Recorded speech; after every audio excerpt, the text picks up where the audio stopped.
Muito boa noite a todos os nossos amigos e telespectadores que acompanham a programação da Connect TV em diversas plataformas digitais, também pela TV a cabo, e mais recentemente com essa parceria que temos com a Rede TV Paraná. Para você que nos acompanha aí no Paraná, esse é o nosso Política em Foco, e o nosso papo hoje é com Sérgio Ribeiro, ex-prefeito da cidade de Carapicuíba e um dos mais tradicionais, uma das mais tradicionais e importantes personalidades do Partido dos Trabalhadores no estado de São Paulo. Sérgio, seja muito bem-vindo. Eu tenho essa liberdade de chamar de Sérgio, porque a gente já se conhece há muito tempo.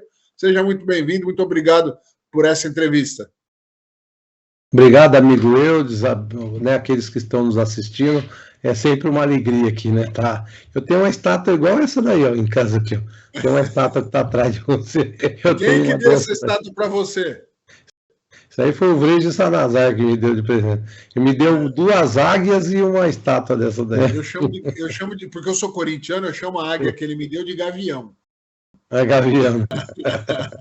Ô, Sérgio, primeiro, antes de mais nada, obrigado mais uma vez aí de aceitar o nosso convite. Eu quero começar falando com você a respeito desses 6 primeiros meses do governo Lula. A gente tem acompanhado que os embates são muitos, e eu gostaria de ouvir pela perspectiva de um militante, de um político tradicional do PT, um cara ligado às raízes do PT. Como é que você tem avaliado esses 6 primeiros meses do governo Lula? Eu creio que o presidente Lula ele tem feito corretamente, primeiro, um grande giro internacional. Para quê? Para consolidar, recuperar a imagem do Brasil no cenário internacional. Porque isso é fundamental. Tem muita gente que fala, Lula fica viajando, fazendo política fora. Não. Fazer política fora significa estabilizar o fluxo de capitais para o país no futuro imediato, criar as condições institucionais nos organismos multilaterais de financiamento de conseguir recursos, e é isso que ele tem feito. Então, recuperar o Brasil, deixar a condição de pária internacional, que é isso que tinha acontecido, lamentavelmente, um isolacionismo total e absoluto, principalmente depois com a derrota do presidente Trump nos Estados Unidos, o Brasil ficou absolutamente isolado. Então, Lula recupera esse protagonismo na política externa. Então, eu acho que esse é o primeiro grande feito do governo nos 6 primeiros meses. O segundo grande feito foi o arcabouço fiscal. O que é o arcabouço fiscal? Na verdade, é criar as condições para o Brasil voltar a desenvolver por conta dos investimentos, flexibilizar. Porque traduzindo para o cidadão comum, o que é o arcabouço fiscal? É flexibilizar o limite do teto de investimentos da emenda 95, criar condições para voltar a investir em educação, saúde, infraestrutura, e depois o princípio da reforma tributária, porque na verdade o que foi aprovado foi o princípio da reforma tributária. Então tem o itinerário. Primeiro, arcabouço fiscal. Segundo, o princípio da reforma tributária. Por que eu digo princípio? Porque nesse primeiro momento o que foi feito foi a unificação de tributos e a simplificação da cobrança de tributos. O restante vai ser por lei complementar, porque foi feita uma emenda constitucional, né, mudou a Constituição, lei complementar e decretos presidenciais. Aí vai tratar do tema mais sensível, que é a questão da renda, que é a tributação dos bilionários, dos super ricos. Até eu gosto de falar disso, porque quando a gente fala vamos tributar os mais ricos, o cara os que comprou um Corolinha em 72 parcelas, que está com o condomínio apagado, atrasado, paga um convêniozinho, acha que vai taxar ele. Não, não é ele. Nós estamos falando de 15 mil famílias no Brasil que detêm aí mais de 80% da dívida pública brasileira, que são os rentistas que nós chamamos. Então, o presidente Lula, ao meu ver, ele cumpre esse primeiro semestre com, se eu fosse dar uma nota, 10 com distinção e louvor, que estabiliza as relações entre os entes federados, o respeito aos municípios e estados, entre os poderes, o legislativo, o judiciário. Então, ele cria essas condições institucionais para o Brasil agora começar verdadeiramente a discutir o que interessa, né? Ô, Sérgio, eu vou de trás para frente, que esse tema mais técnico, que é o arcabouço fiscal e a reforma tributária, tem que estar mais fresco até na minha cabeça para eu poder perguntar e questionar algumas coisas. Mas vamos lá. Você falou assim, dos milionários, não é né, a sobretaxação, ou o foco vai ser tributar mais quem são esses milionários. Aí eu vou falar a realidade do empreendedor brasileiro. Quem é do setor de serviços está muito assustado, porque, a princípio, vai passar a pagar um valor com aquela lógica do IVA que tem aqui em Portugal, né? Só que, qual o problema? A cadeia de produção do prestador de serviço não existe, ele não consegue descontar o IVA, vamos dizer, dos produtos que ele comprou para vender. Ele é serviço, ele vai direto, ou seja, a tributação em cima do prestador de serviço, ela vai ficar, em alguns casos, triplicada. Então, de maneira geral, nós, prestadores de serviços, que não temos uma cadeia de produção, ou seja, nós não compramos nada para revender, não vamos ter crédito de IVA. E eu falo IVA, que é o daqui, eu nem sei como que é a sigla que ficou definida aí no Brasil.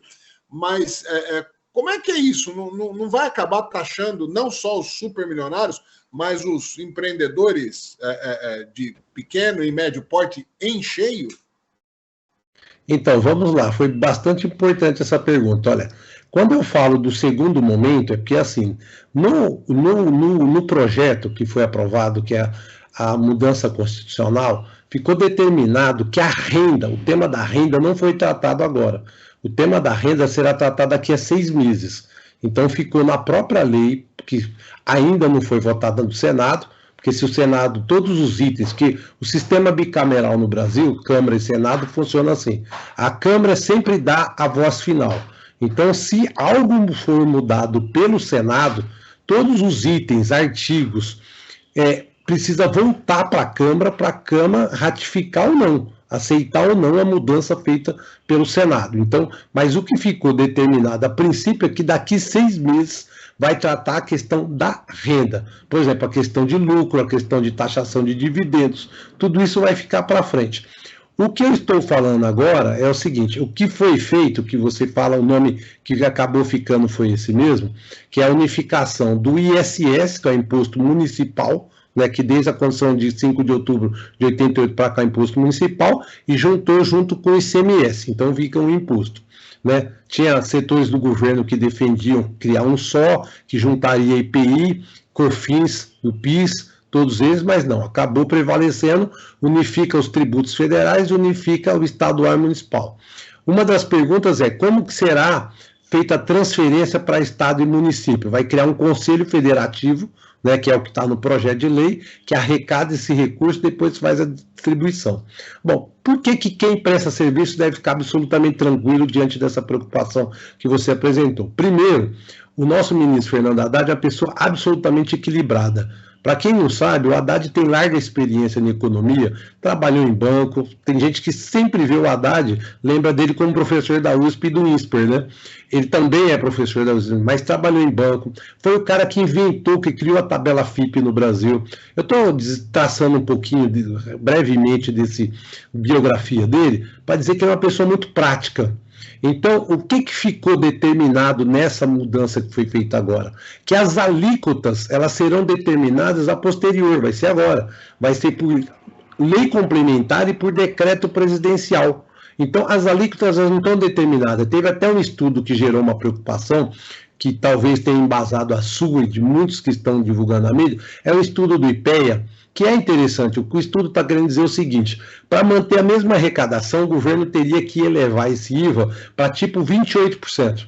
Teria que elevar para tipo 28% para poder manter a mesma arrecadação do governo. Aí é que entra essa questão da tributação dos super ricos no segundo momento. Porque você pode fazer, para esses segmentos, especialmente serviço, uma alíquota menor e você compense a perda que você vai ter. Aí, eventual perda, porque tudo isso tem que fazer conta, você vai lá na taxação das grandes fortunas. A expectativa é que as grandes fortunas do Brasil arrecadem alguma coisa entre 300 e 400 bilhões de reais. Então, para que quem está nos assistindo tenha ideia, por exemplo, tributação de lucros e dividendo, só tem 2 países do planeta que não tributa lucro e dividendo. É o Brasil, eu só não estou me lembrando se é Eslovênia ou Estônia, mas é um desses países. É um pequeno país que era, inclusive, fazia parte da antiga União das Repúblicas Socialistas Soviéticas. São 2, que aqui no Brasil foi aprovado ainda durante o governo do Fernando Henrique Cardoso. Porque o mundo inteiro olha perplexo para o Brasil não cobrar, cobrar imposto de lucro e dividendo. Porque tem muita gente que fala assim, nossa, parece que é uma coisa de comum, mas Estados Unidos cobra, o Japão cobra, todo mundo cobra, a Alemanha cobra, todo mundo cobra. Não vou nem falar dos países escandinavos, que a taxação lá é bastante alta. Eu acho que o que é importante mesmo, o que fica de importante, é o seguinte, é que é uma coisa que eu tenho 56 anos de idade, comecei a fazer política com 14, e desde os 16 eu ouço falar que tinha que fazer uma reforma tributária. Agora, é lógico, sempre você vai ter setores que podem eventualmente ser penalizados ou não.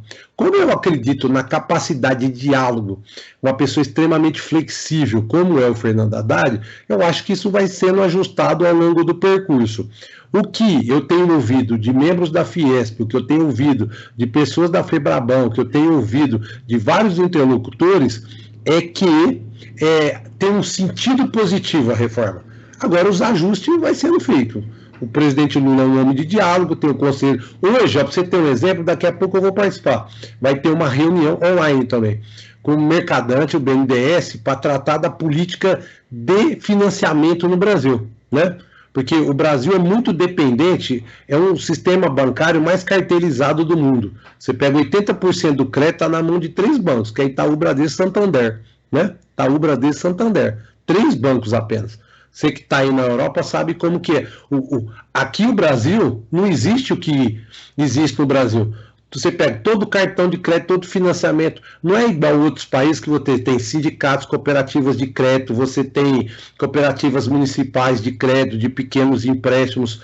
Não, aqui você precisou de dinheiro, quem que você tem? Se você escapar, que já é difícil, do Itaú, do Bradesco, aí tem os bancos públicos, Banco Brasil e Caixa, aí é pior, que aí você vai cair naquelas financeiras dos calçadões, né? Que aquela, não vou falar nome de nenhuma para não ser deselegante, mas tem aquelas dos calçadões que a gente vai, que a taxa de juros é 18%, 20%, 15% ao mês, né? Que chega a 300% de juros ao ano, 400% de juros. Mas eu acho que o sentido da reforma é positivo. Ô, Sérgio, algumas coisas que você falou... Você falou assim, não, o Haddad é um cara preparado, é um cara de bom senso e tal. Se eu não confio, pelo menos eu tenho esperança de que realmente seja. Porque se isso acontecer, é uma quebradeira geral. Eu não estou falando de empresas, eu estou falando de famílias. E eu torço para que seja revisto esse caminho. Eu vou, apesar de ficar com desejo de falar mais sobre economia, você é um cara muito preparado, fala muito bem, fala de uma maneira mais simples, que ajuda todo mundo a entender. A gente tem que passar para outros temas.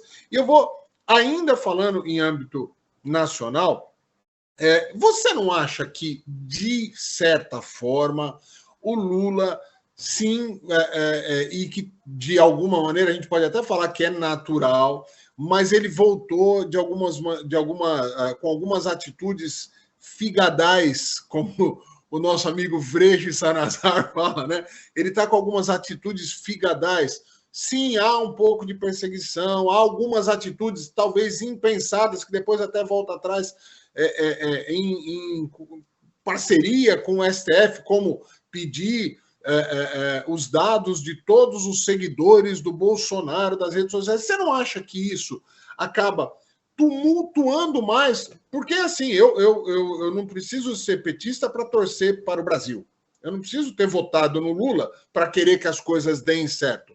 Só que quando esse embate, essa briga continua, e muitas vezes partindo de quem está no governo, dificulta a própria tal da governabilidade. Você não acha que o Lula está errando um pouco, às vezes, na fala? Olha, eu acho que você já deu minha resposta. Você já respondeu, pessoal. Olha, com o comportamento que o Lula tem, eu só comparo ele ao Mandela quando saiu da prisão. Porque assim, né? é humano. Agora, todo exagero, toda violação do Estado Democrático de Direito de lado a lado é uma lástima, né? E que nós estamos vivendo um processo no Brasil já faz 30 anos, forte isso. O que é que nós estamos vendo no Brasil? E não é o problema da polarização, que você falou meio que por cima. Porque essa história de polarização é o seguinte, eu tenho repetido nas minhas palestras o seguinte, olha, muita gente fala que o Brasil está dividido em dois, não é? Que tem o lado daqueles que estão alinhados ao presidente Lula e ao lado dos que estão alinhados ao ex-presidente Bolsonaro. Eu discordo dessa avaliação. O Brasil ele não está dividido em dois. O Brasil está absolutamente dividido em três. O Brasil está dividido absolutamente nas mesmas proporções. E quando eu digo em três, eu vou falar para aqueles que estão nos assistindo e para você, amigo Eudes. E quem são os três segmentos que o Brasil está dividido? 1/3 é próximo do presidente Lula. 1/3 é próximo do presidente Bolsonaro. E 1/3 está totalmente desesperançado com os políticos, seja de direita ou de esquerda, que são os brancos nulos e abstenção. Nós temos 1/3 dos brasileiros que são desconsiderados no debate nacional. Faz de conta que eles não existem. É aqueles brasileiros que, como você, talvez esteja um pouco cansado. Eu tenho falado, eu sou vice-presidente do PT estadual e tenho falado isso. Gente, o nosso diálogo, se nós queremos reconstruir o Brasil para valer, é com aqueles 1/3 que não acreditam mais na democracia liberal. Que não é só no Brasil, eu sei disso, você está aí na Europa, você sabe. Muita gente não acredita mais que a democracia possa resolver seus problemas. E aí eles partem para um extremo ou de esquerda ou um extremo de direita, porque ele não acredita mais. Nos Estados Unidos é assim, na Itália é assim, né? A eleição da Espanha mostra um pouco isso agora. Quer dizer, então em todo lugar do mundo existe uma crença dos seres humanos de que a democracia promete demais e entrega pouco como forma de gestão dos conflitos humanos. Então, esse é o grande problema. Então, qualquer atitude revanchista que esteja fora dos limites constitucionais. Por que o limite da Constituição é importante? Porque a lei e a regra, ela vale para defender o interesse da minoria. E você, eventualmente, é maioria, e tem hora que você é minoria. Os americanos, quando criaram o sistema baseado no pensamento francês do Montesquieu, da independência harmônica dos três poderes, executivo, legislativo e judiciário, qual era a preocupação? Era uma coisa que eu me preocupo todos os dias da minha vida, desde quando eu me elegi vereador, quando eu tinha 23 anos de idade. O que é? Como você impedir a ditadura da maioria contra a minoria? Porque a maioria, ela é circunstancial. Então, existem momentos que você precisa sempre da garantia da lei para poder não ter que a vontade da maioria se transforme num ato tirânico contra a minoria. Então, isso eu me preocupo. Tem muita coisa que aconteceu contra o Lula, hoje coisas que acontecem contra as outras pessoas. Eu sou uma voz sempre dentro do PT para falar isso. Falei, gente, ó, não vamos comemorar com uma violação dos direitos perpetrada contra um adversário nosso, porque amanhã é contra nós, né? Você vê, nós tivemos vários exemplos, inclusive que converteram pessoas, né? Vamos pegar um exemplo clássico disso, de um liberal que foi assim, aquele de chapeuzinho, bonezinho, que criou o termo petralha, como que ele chama? O Reinaldo Azevedo. O Reinaldo Azevedo fustigava o PT, fustigava. Quando quebraram o sigilo dele, pegaram a gravação dele, conversando com a irmã do Aécio Neves, quase ele foi parar na cadeia, ele viu o quanto que é importante a defesa do Estado Democrático de Direito. Entendeu? Então eu concordo com o que você está falando. Sérgio, eu vou tomar liberdade assim, citar o Reinaldo Azevedo é uma lástima. Assim, o Reinaldo Azevedo é um dos piores exemplos que pode existir do jornalismo brasileiro. Então, eu vou até deixar de lado, mas parabenizar e focar em dar os parabéns para o seu bom senso, para o seu equilíbrio, para a sua bandeira. Tudo que você falou é exatamente o que eu acredito. E aí aqui eu reforço o seguinte: todo mundo sabe meu posicionamento político, né? Eu não escondo, e sempre falo, com bastante frequência, falo: não existe partido perfeito, não existe grupo político perfeito, não existe governo perfeito. Tem muito picareta em todos os partidos, em todos os governos. Tá? O que a gente tem é que dar mais ouvido para gente séria, para gente inteligente, para gente ponderada, como o Sérgio acabou de fazer aqui. Então, rendo as minhas homenagens a você e peço encarecidamente para que outros da esquerda façam multiplicar esse tipo de filosofia de raciocínio que você está de parabéns. Agora chega de falar de governo federal. Eu ia cutucar a STF aqui, mas nem vou. Nós vamos direto agora falar da nossa Carapicuíba, a cidade que todo mundo conhece, né, na região oeste da Grande São Paulo, sabe que é uma cidade com muitas dificuldades, o índice de pobreza é muito grande, o IDH é baixo, a arrecadação é complicada. E aí eu começo fazendo uma pergunta para você. Você foi prefeito por 2 mandatos em Carapicuíba. Você tem vontade de voltar por um desafio tão complicado quanto esse, que é de tentar melhorar a qualidade de vida de pessoas que praticamente não têm esperança que isso aconteça? Olha, eu vou só me permitir uma pequena correçãozinha. Realmente, Carapicuíba é muito pobre, tem um orçamento baixo, a renda das pessoas é baixa, mas graças a Deus o nosso EDH é bem alto. Ele é bem próximo da cidade de Osasco, bem próximo das cidades vizinhas, o índice de desenvolvimento urbano. Até porque esse negócio de estatística é interessante. Eu costumo brincar, fazer uma pergunta para quem nos assistindo. Baseado em estatística, qual é o maior genocídio da história da humanidade? Foram os judeus mortos pelos nazistas? Não. São os armênios massacrados pelos turcos, aqui para agradar a nossa colônia armênia de Presidente Altino? Também não. Qual é o maior genocídio, estatisticamente falando? Foi Caim que matou Abel, né? Tinha 4 pessoas, Caim, né? Tinha Caim, Abel, Adão e Eva. Então, se Caim matou Abel, matou 1/4 da humanidade. Estatisticamente falando, 1/4 da humanidade equivale hoje a mais ou menos 1.750 bilhões de pessoas. Né? Então, o número você torce para ele falar o que ele quiser. Tem um amigo que diz que estatística, número, é igual biquíni e sunga. Entendeu? Ele mostra tudo, menos o essencial. Mostra tudo, menos o essencial. Então, o que acontece? Mas vamos lá. Então, só para fazer essa pequena correção. É assim, eu sempre explico para os colegas do partido, para os mais jovens que estão chegando, né? Eu falo assim, gente, olha, o militante de esquerda, que eu me coloco nesse espectro político como militante de esquerda, ele não tem carreira, ele tem trajetória política. Tem gente que, mesmo na esquerda, tem carreira. O que é a carreira? O cara, ele vê a política como carreira. Então, ele pensa nisso como carreira. Eu penso a política como trajetória. Então, você tem trajetória política. Mais de 40, tem 42 anos, para ser exato, de trajetória política. Quando eu comecei a primeira vez na política, com 14 anos de idade. No presidente do Grêmio Estudantil da escola aqui do Tufik Juliano, no centro de Carapicuíba. Então, tem trajetória. Então, o que um militante que tem trajetória como eu tenho? A gente não foge das responsabilidades. Então, se o ano que vem entender que papinho furado de política, não é. Eu voltei a estudar, agora eu estou feliz. Inclusive, ontem eu entreguei minha tese na universidade, vou defender dia 1º de setembro agora. Estou contente, eu não vi a hora do mandato acabar de prefeito para poder voltar a estudar, porque eu sempre me dividi entre a política e o estudo, uma coisa que eu gosto muito, que eu engraxei sapato na pós-estação de Carapicuíba, vendi baré no trem, vendi doce. O que transformou minha vida foram 3 coisas: o nascimento da minha filha, o encontro com Jesus Cristo e o estudo. A educação foi fundamental na minha vida. Então, eu estava me ocupando dessas coisas todas. Agora, vamos analisar o cenário político, vamos fazer pesquisa, vamos ver se tem condição, porque não basta eu querer, tem que as pessoas querem. Só tem sentido eu ser candidato a prefeito ano que vem, primeiro, se tiver alguma chance, tiver de vitória.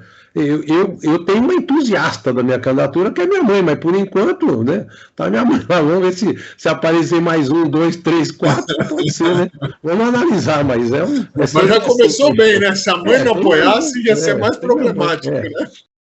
Minha mãe tá animada. Eu falei que já começou bem, né? Se a mãe não tivesse animada, já era mais complicado. Tem uma música do Dicró, um samba que chama O Político. Depois você vai na internet, aí você vai amar. É um samba da década de 60 que fala um político. Aí no meio do samba, o Dicró fala, pô, mãe, mas nem você votou em mim, mamãe. Aí a mãe responde, ô, meu filho, se os seus amigos que não te conhecem não votarem em você, imagina eu que te conheço.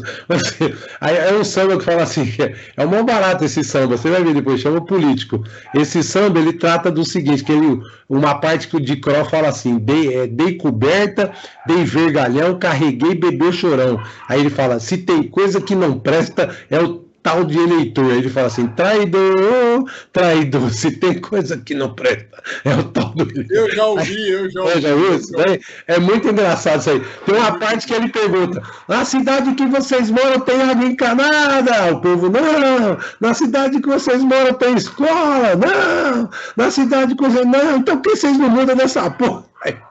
Isso aí. Agora, então, eu vou mudar o enfoque, então, eu vou fazer uma pergunta mais incisiva.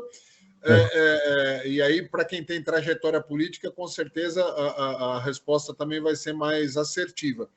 Carapicuíba tem crescido, tem melhorado? Como é que você avalia os quase 8 anos do governo de Marcos Neves? Olha, é o seguinte, o governo dele, o que se destacou? Recap de asfalto. Carapicuíba tem em torno de 2.000 ruas, foram recapeadas 1.400. Então, o que foi feito, não podemos negar. Está aí, as pessoas estão vendo, não posso negar. Eu acho que a grande falha é na área do desenvolvimento econômico. Quem está falando sou eu, são os números. Eu gosto mais de pegar número, porque minha opinião. Então, vamos pegar os números. Ó, a cidade de Pirapora, que é uma cidade que você conhece, pequena, cresceu o orçamento nos últimos 2 anos 33%. Ah, mas é uma cidade pequena, por isso que cresceu muito 33%. Mas Osasco cresceu 25% o orçamento de Osasco nos últimos 2 anos. E você sabe que quanto mais alto é mais difícil crescer. Sim. A Barueri cresceu 25%. Aí Jandira cresceu 29%.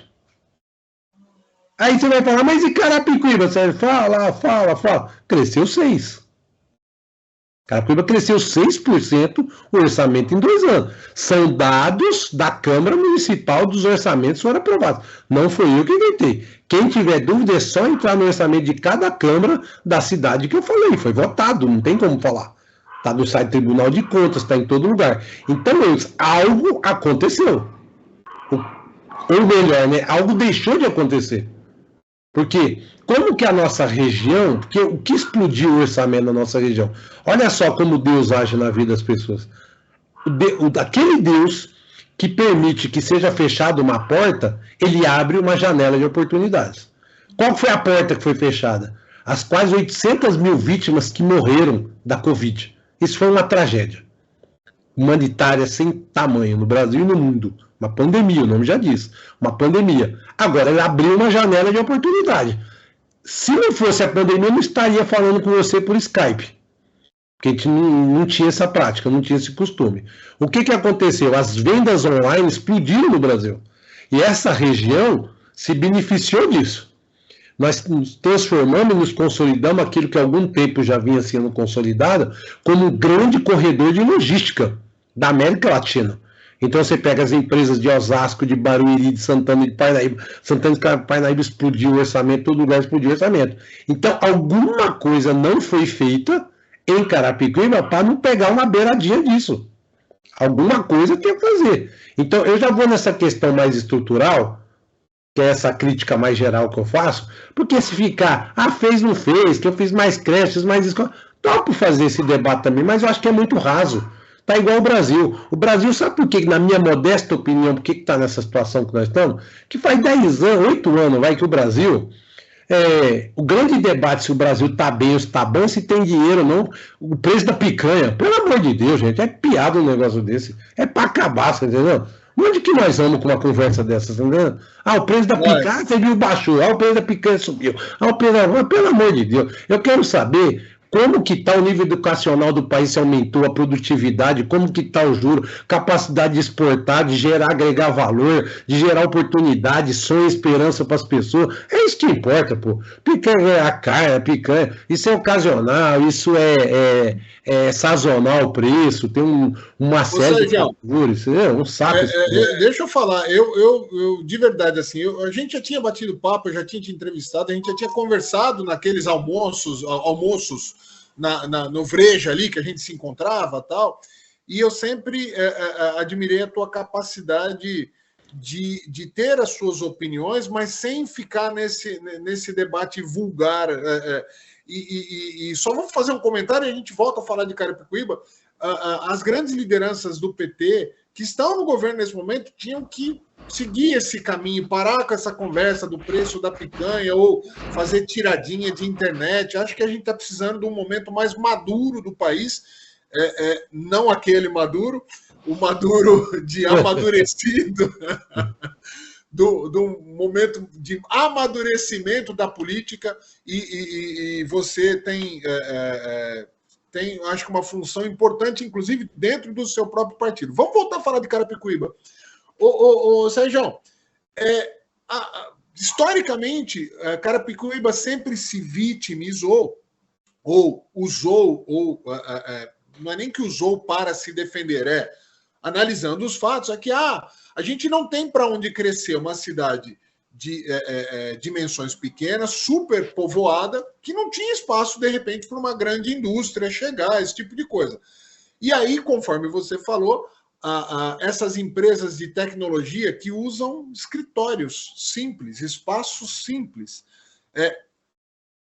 povoaram, entraram na região, em todas as cidades do entorno, e em Carapicuíba a gente não tem nenhum caso, referência grande para dizer.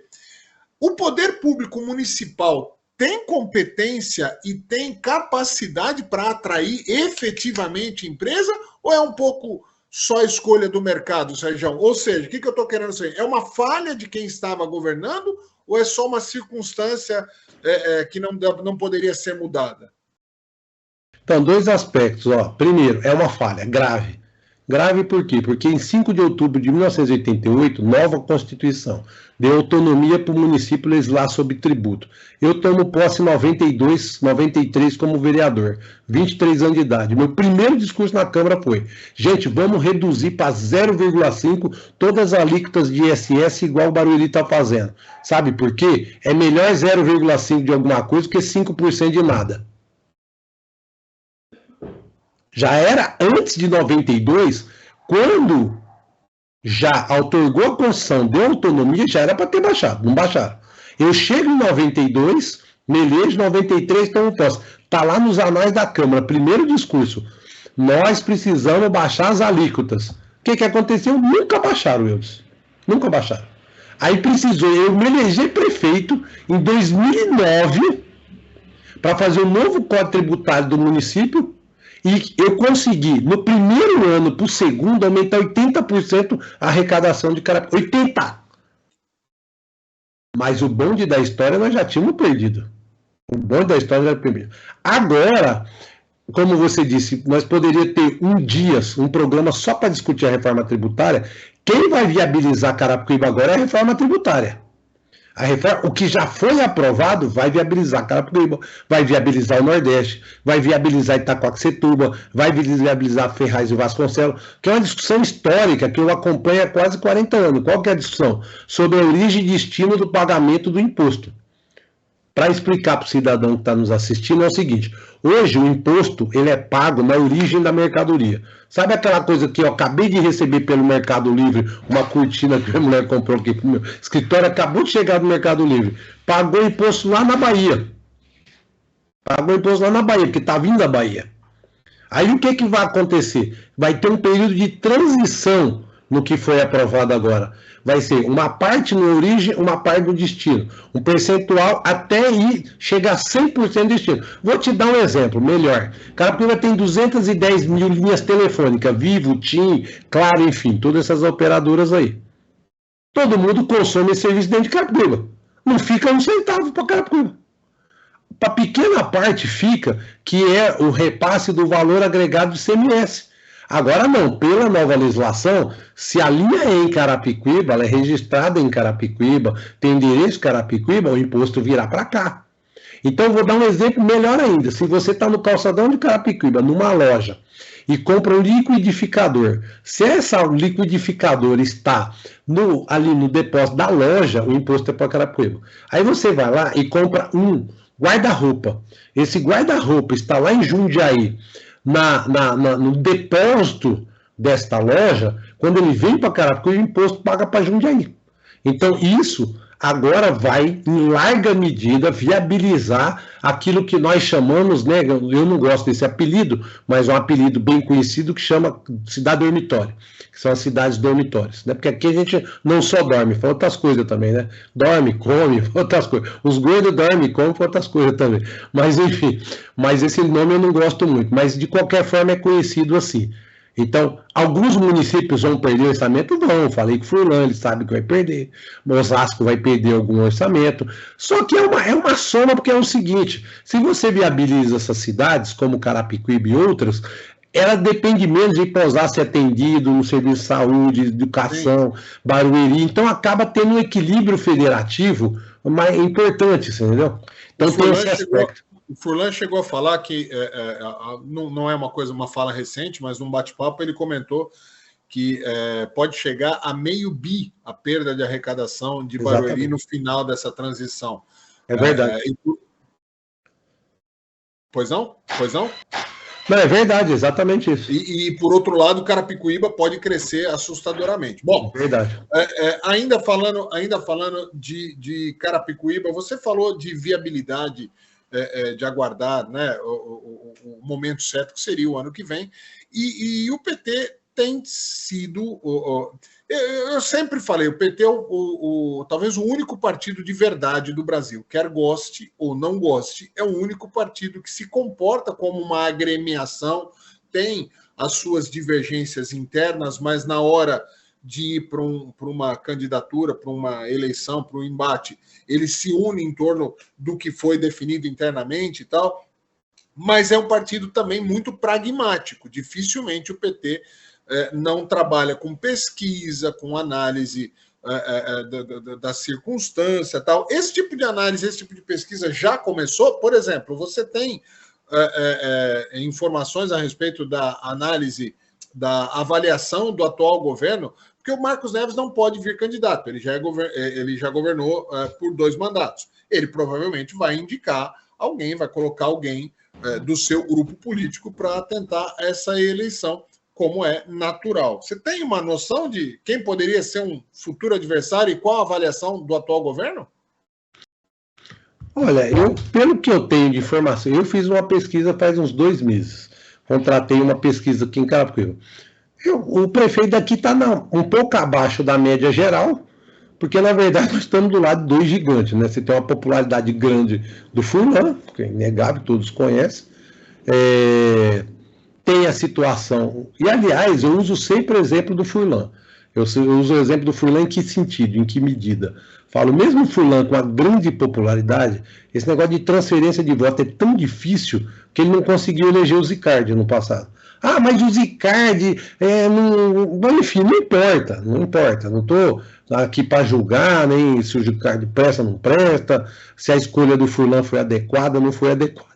Até porque, como tática eleitoral, seja quem for que o prefeito aqui escolha do grupo dele, eu vou dizer que não é bom, porque é o mesmo projeto.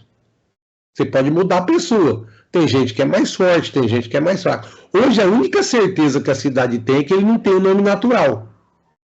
A única certeza que existe em Carapicuíba hoje na política é que o prefeito não tem um nome natural. Esse é o primeiro aspecto. Segundo, já está bastante avançado, porque você pegar um nome do zero numa cidade que não tem programa de televisão. É diferente quando você já lança para deputado, sai, aquela coisa toda, é diferente. Outra coisa, o prefeito vai ter que se rearticular politicamente, porque o PSDB acabou, virou um partido nanico. Tem 14 deputados federais, é do tamanho do PSOL. Olha aqui como o mundo gira. Eu não falo que o mundo ele capota, né? Ele não gira, ele capota para o lado. Quem imaginou que o PSDB ia se... Quando o Dória chega, vira governador, aquela coisa toda, mas aí ele cometeu o maior erro da vida política dele, né?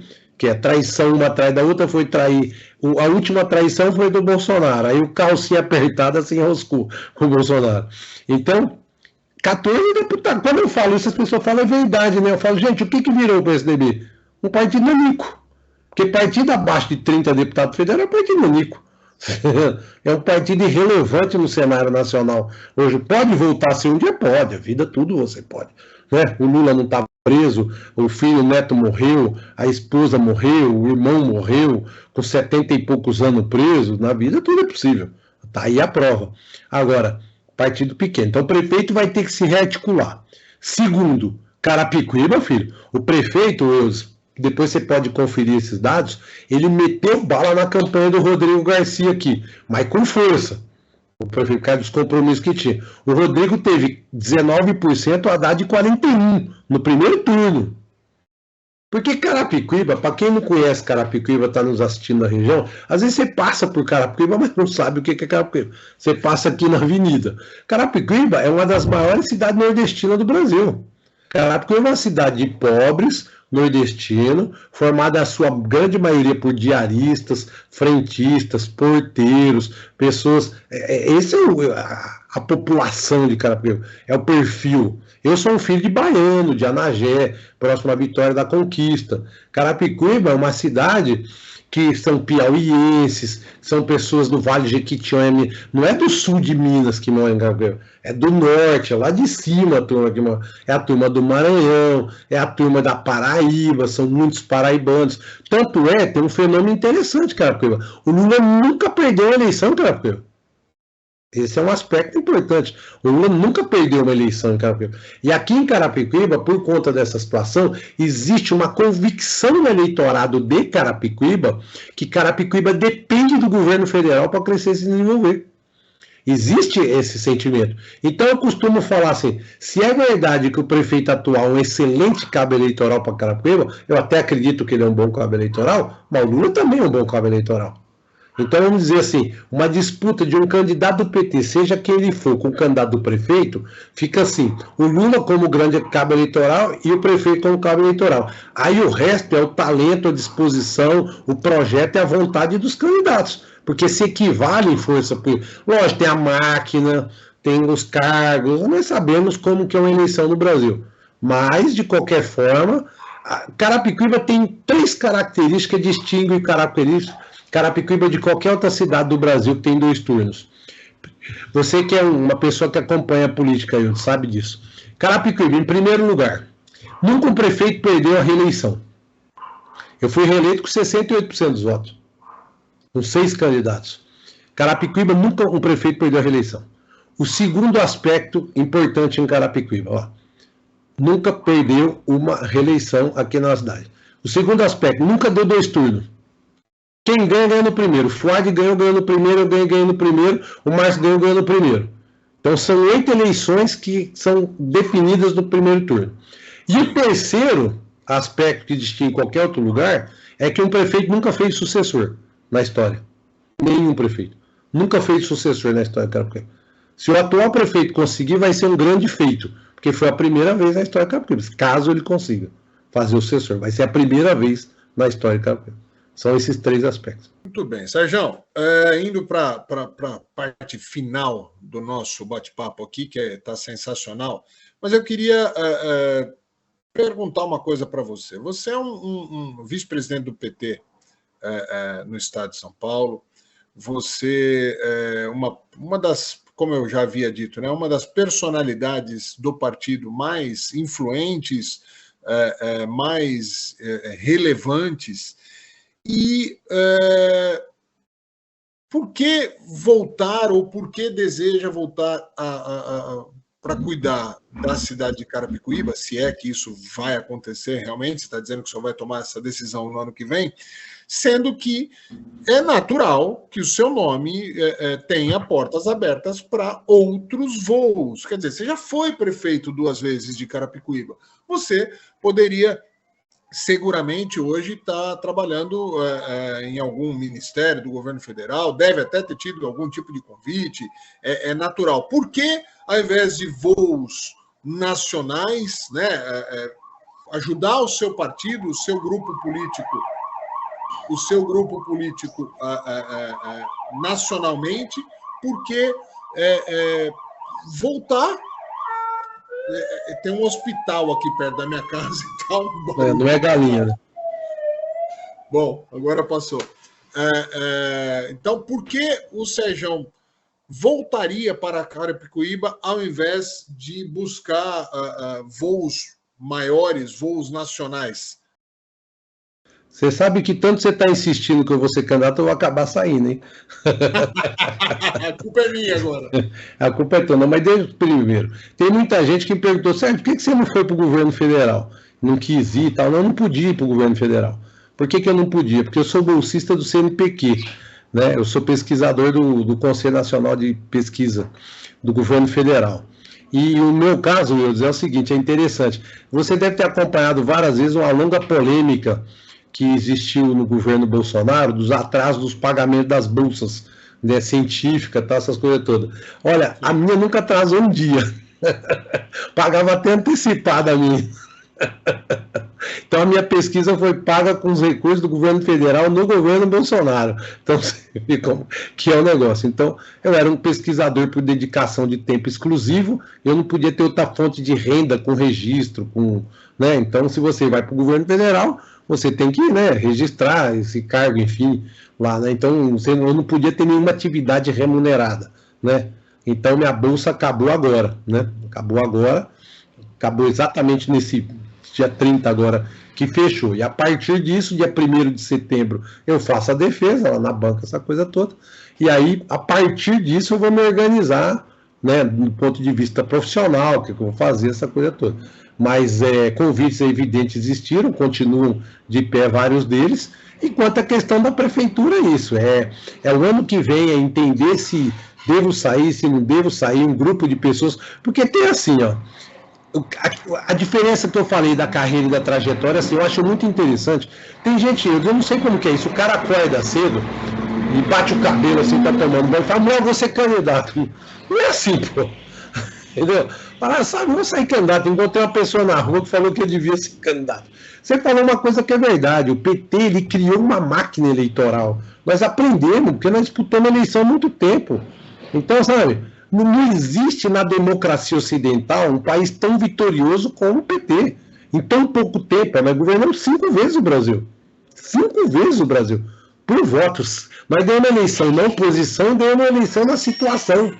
Então, olha a situação como que é. Então, nós aprendemos as regras. Eles mudam sempre a regra do jogo para tentar nos impedir. Só que aí nós vamos estudando, vendo, analisando e tal.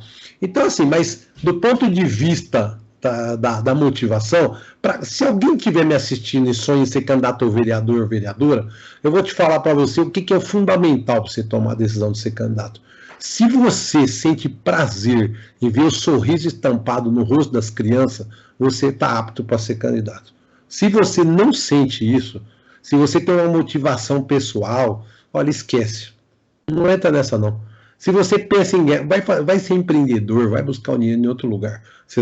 Você tem que ter alegria. Olha, eu fiz um convênio com o nosso amigo Vleide Salazar, lá na Ecolândia.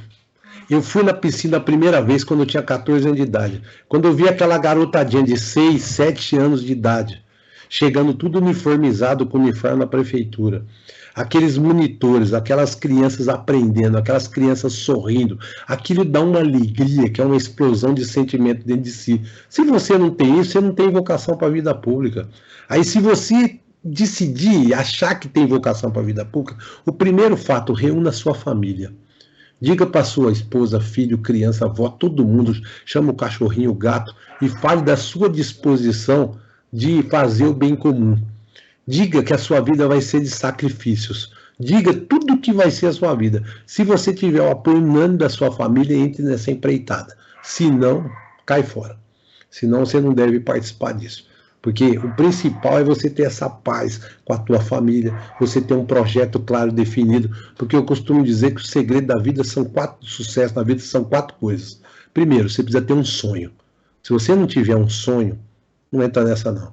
Segundo, você precisa se capacitar para realizar esse sonho. Você precisa ter um projeto, né? Que é importante. O projeto é o segundo, a capacitação terceiro. E o quarto, perseverança. Se você acredita naquilo que você tiver, perseverar. Aí você vai alcançar o seu objetivo. Você pode ter certeza disso. Porque existem 2 coisas diferentes na política. A derrota eleitoral e a derrota política. A derrota eleitoral você tem. Agora, a derrota política é quando você sai menor do que você entrou. Porque quando eu estava conversando com o governador Alckmin, hoje vice-presidente, em Brasília, esse dia eu fui para Brasília, e ele estava falando, Sérgio, a vida é assim. Quando você tem princípios e valores que você acredita, na vida você afunda, mas você levanta. Você afunda e você levanta. Quando você não mantém esses princípios, você afunda e nunca mais levanta. Então, o principal é você atuar na política mantendo esses princípios. Então, se em algum momento eu entender um grupo de pessoas, as pessoas tiverem um chamado, falar, olha, Sérgio, nós precisamos de você para dar um novo salto que Carapicuíba precisa, que eu levei Carapicuíba, eu nunca me reivindiquei o melhor prefeito da história de Carapicuíba. Eu acho que governar é um processo. Cada prefeito teve um papel, cada prefeito fez um pouco, cada um foi levando a cidade um pouco. Alguns levaram mais, alguns levaram menos. Alguns desenvolveram mais, alguns desenvolveram menos. Então, o prefeito atual de Carapicuíba, o que eu quero? Eu quero levar a cidade para frente. Eu não estou aqui para ficar, em nenhum momento, sabe, esculhambando, falando com o que ele fez, que quem vai julgar isso é a população. Eu vou fazer uma comparação se eu for candidato, eu vou falar o que eu fiz, eu vou falar do que eu quero fazer, porque quem vive tão somente de passado é museu. Eu quero projetar. O que eu fiz é o fiador das minhas propostas futuras. Falar, olha, eu estou propondo isso porque eu fiz aquilo ali. Agora eu não posso ficar querendo viver de passado. O que eu fiz foi feito. Já está incorporado. E eu fiz porque era minha obrigação fazer. Que eu estava recebendo para poder fazer. Eu estava ganhando para poder fazer. É disso que se trata, né? Muito bem. Sérgio, eu quero agradecer esse nosso bate-papo, aproveitar esse finalzinho aqui para falar que acho que é isso. A política tem que ser debatida, cada um tem o seu espectro político, mais à direita, mais à esquerda, mas os radicais de qualquer lado não vão contribuir para o crescimento do país e, consequente, melhoria da qualidade de vida em cada uma das cidades que a gente vive no Brasil ou em qualquer lugar do mundo. Então, parabéns pelo seu posicionamento, obrigado pelo bate-papo. Suas considerações finais, Sérgio Ribeiro, 2 vezes prefeito de Carapicuíba e está se coçando para tentar ser a terceira. Olha lá, agradecer aqui, né, a paciência de todos, fazer igual o Faustão, agradecer a paciência de todos, e esse lançamento público da minha candidatura do Eudes aqui, eu vou levar em consideração todas as observações feitas pelo querido amigo Eudes, e estamos sempre aqui à disposição, com uma alegria participar do seu programa. Muito bem. Obrigado, Sérgio. Obrigado a todos vocês, amigos telespectadores que acompanharam esse programa. E é isso, que foco é esse espaço democrático, completamente aberto a todas as nuances da política brasileira e que a gente faz com muito amor, com muita alegria a cada semana. Obrigado pela audiência de todos vocês. Continuem conectados com a Connect TV. Valeu!